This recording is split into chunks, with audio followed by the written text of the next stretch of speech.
Hello there, my name is McHorse, and this is my first time using Adobe Premiere. Anyways, welcome to Metamorph 1.2 sneak peek video. Let's start with morph changes.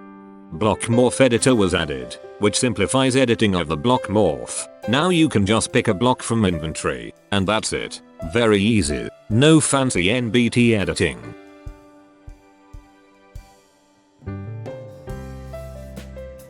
Item morph was added, which allows you to use items as morphs. In comparison to block morphs, they can use any item. It's simplified version of the invisible morph shown in how to attach items tutorial.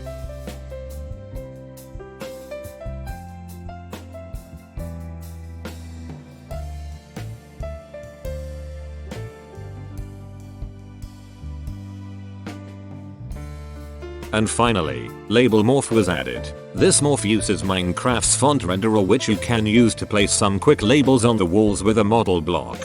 This morph has a lot of options which you can use, and works with smooth font mod.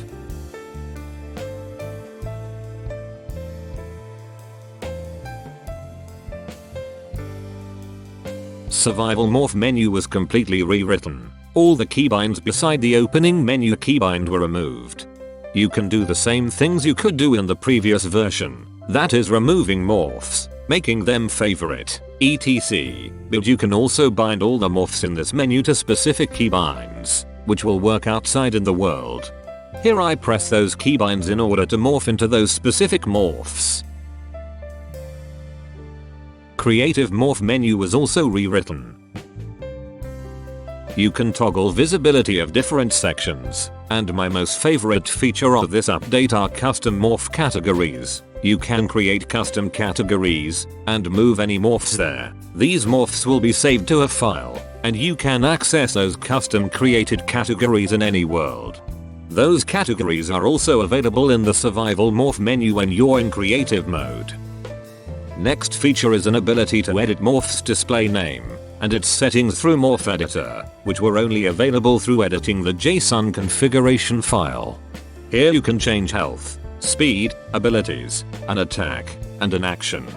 As you can see, I'm very fast, but I also can climb the vertical surfaces. Beside basic morph settings, entity morphs also received body part system. Sadly, there is no way to know the name of the limbs due to Minecraft code being obfuscated, but it's better than nothing. And of course you can add multiple layers of body parts. Another cool feature added to Metamorph is entity selectors. This is a feature from my S&B mod, which allows to turn entities into morphs. This could work on server. The main point of this feature is for fun morphing of your friends on the server, or using Entity AI to film specific morphs instead of recording characters. It's a very fun feature to play with. And final feature is Morph Command Copy button. What it does is copies morph command constructed out of selected morph into your clipboard. Very useful if you're going to do some mini game or something. Anyways, hopefully you can't wait to use all these cool features. Thanks for watching, and Premiere is really cool, OMG.